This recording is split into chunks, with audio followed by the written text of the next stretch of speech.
আপনি রাস্তায় হাঁটছেন বানরের মূর্তি নিয়ে, বানরের সাথে আপনার কি সম্পর্ক? বানরের সাথে বাঙালি সংস্কৃতির কি সম্পর্ক? আমরা কি বানর থেকে আসছি? তাহলে বানরের মূর্তি আমি হাটে নিয়ে হাঁটবো কেন? একটা প্রজন্মকে আল্লাহ বানর বানিয়ে দিয়েছিলেন, কোরআনে দলিল আছে। ওই যে শনিবারে যারা মাছ ধরতে নিষেধ করা হয়েছিল তারপরেও মাছ ধরেছে, আল্লাহ পাক বলছেন ওদেরকে বানর বানিয়ে দিয়েছে। আমরা কি সেই প্রজন্ম? তাহলে বানরের মূর্তি নিয়ে রাস্তায় হাঁটবো কেন? কেন আপনি পেঁচার সাথে আপনার কি সম্পর্ক?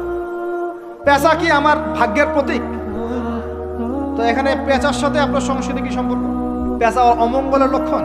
এগুলো কি শুরু করেছি আমরা? এখন কথা হচ্ছে সংস্কৃতি যদি আপনি ভিতরে চোখ দিয়ে দেখেন, দেখবেন টপ টু বটম আপনি ইহুদি খ্রিস্টানদের সংস্কৃতি ফলো করছেন। আপনার খাওয়া, আপনার রুচি, আপনার অভ্যাস, আপনার পছন্দ, আপনার বিয়ের অনুষ্ঠান, আপনার জন্মদিন, আপনার মায়ের ওই কি বার্ষিকী, বাবার ওই বার্ষিকী, যা যা করতেছেন সবকিছু কার অনুসরণ করতেছেন আপনারা? ইহুদি খ্রিস্টানদের। একটা ভবন উদ্বোধন করবেন, খুচুত করে একটা ফিতা কাটলেন, কাইটটা মাশাআল্লাহ পায়রা আপনি উড়াই দিলেন। তো এই পাখি কি আমার কল্যাণ নিয়ে আসবে? হ্যাঁ, এই পায়রা আমার কল্যাণ নিয়ে আসতে পারে? ওইখানে দাঁড়ায় 2 রাকাত নামাজ তো পড়তে পারতেন, পরে আল্লাহর কাছে দোয়া করতে পারতেন, আল্লাহ আমি এই কাজটা শুরু করলাম, আল্লাহ তুমি বরকত দান করো। আমার সংস্কৃতি।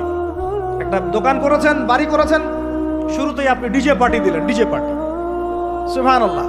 সূরা বাকারার তেলাওয়াত তো দিলেন না।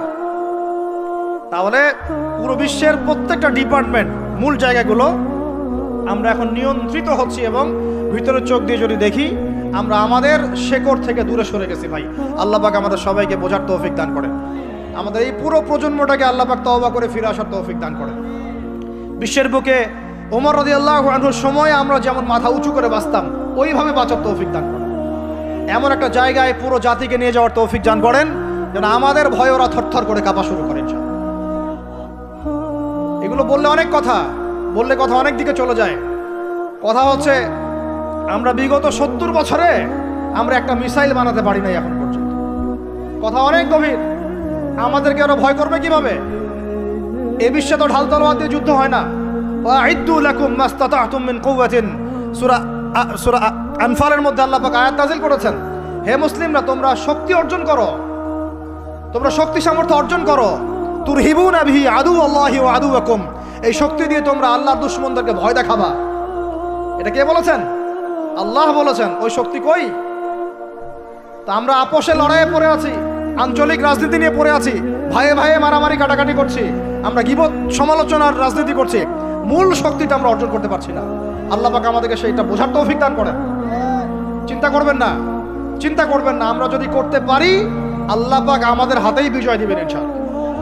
আর এটাও চিন্তা করবেন না, নিশ্চিত থাকেন যদি আমরা করতে না পারি আল্লাহ আমাদের একটাকেও জীবিত রাখবে না, একটাকেও না। আল্লাহ পাক সবগুলোকে সরাই দিবেন ইনশাআল্লাহ, দিয়ে এমন একটা প্রজন্ম নিয়ে আসবেন ওরা পারবে ইনশাআল্লাহ। এটা ইয়াকিন রাখেন। আমরা যদি গাদ্দার হই, মুনাফিকি করি, আমানতের খেয়ানত করে ফেলি, ওই চেতনা আমরা যদি ধ্বংস করে ফেলি, আল্লাহ পাক আমাদেরকে রাখবেন না। আর হে ঢাকাবাসী শুনেন, আল্লাহ পাক না রাখার জন্য একটা 5 মাত্রার ভূমিকম্প যথেষ্ট। আল্লাহকে ভয় করেন।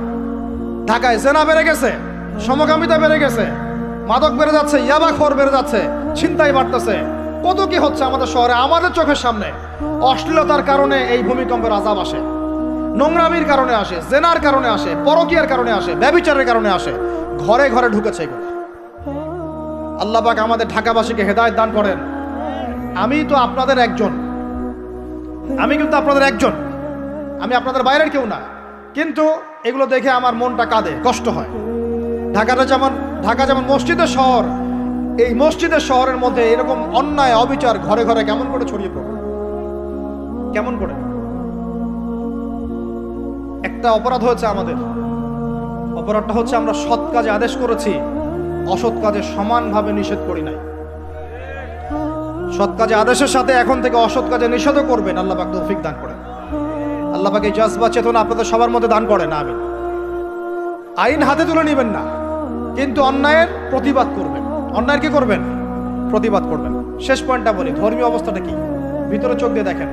আপনার কাছে মনে হচ্ছে আমরা সবাই সংখ্যায় অনেক বেশি, কোটি কোটি মুসলমান, এত এত মুসলিম রাষ্ট্র, এত এত তেল, এত এত মিলিটারি পাওয়ার, ইত্যাদি ইত্যাদি, এত সংগঠন, অনেক কিছু, এত ধর্মীয় দল, এত আলেম ওলামা। বাস্তবিক অর্থে ভিতরের চোখ দিয়ে যদি আপনি দেখেন, দেখবেন যে আমরা সংখ্যায় বেশি হওয়ার সত্ত্বেও আপোষে অসংখ্য দলে বিভক্ত হয়ে গেছে।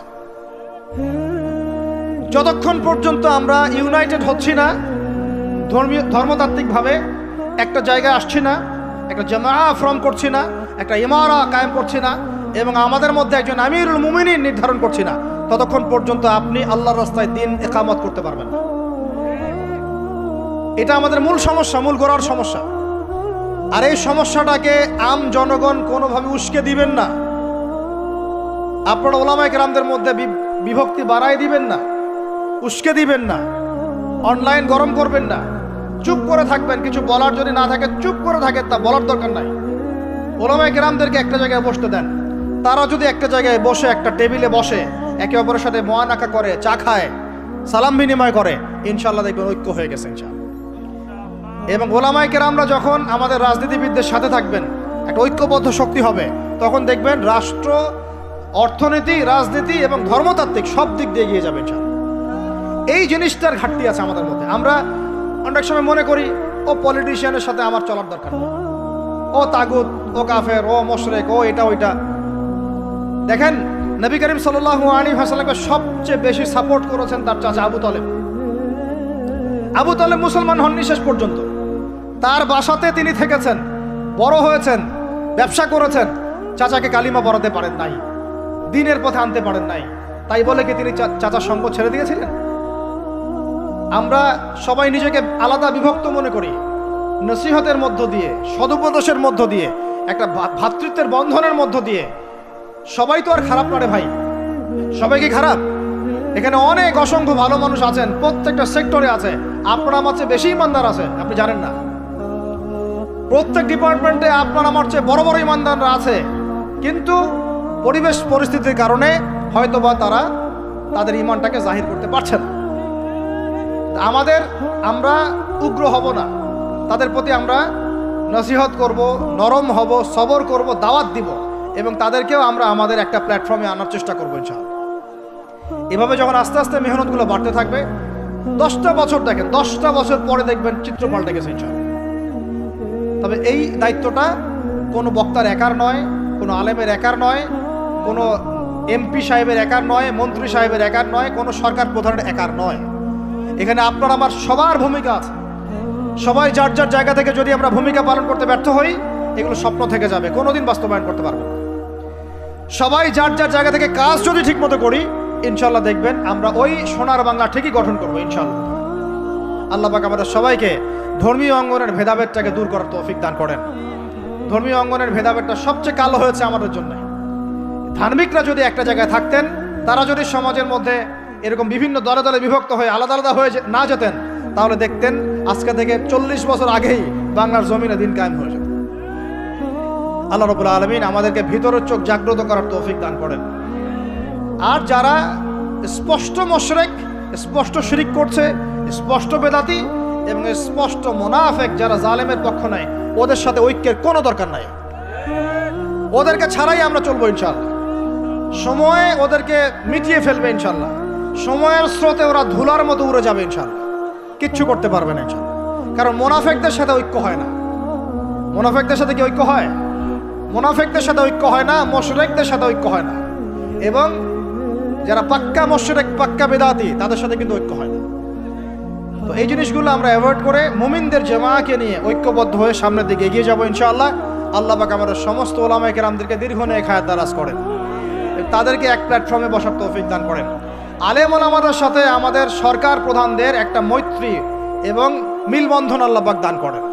উভয়ের ভুল বোঝাবুঝি আল্লাহ পাক দূর করে দেন। উভয়কে আল্লাহ পাক এক টেবিলে বসার তৌফিক দান করেন। আল্লাহ পাক উভয়কে নিয়ে একটা শক্তিশালী রাষ্ট্র গঠনের তৌফিক দান করেন ইনশাআল্লাহ। দেখবেন যদি এভাবে আমরা কাজ করতে পারি। আর আমাদের তরুণদের দায়িত্ব কি? তরুণদের দায়িত্ব বড়রা যা বলবে ওইটা ফলো করে চলো। আমাদের দায়িত্ব না যে আমরা নেতৃত্ব আসনটাতে খাপ করে কেড়ে নিয়ে বসবো, এটা আমাদের দায়িত্ব না।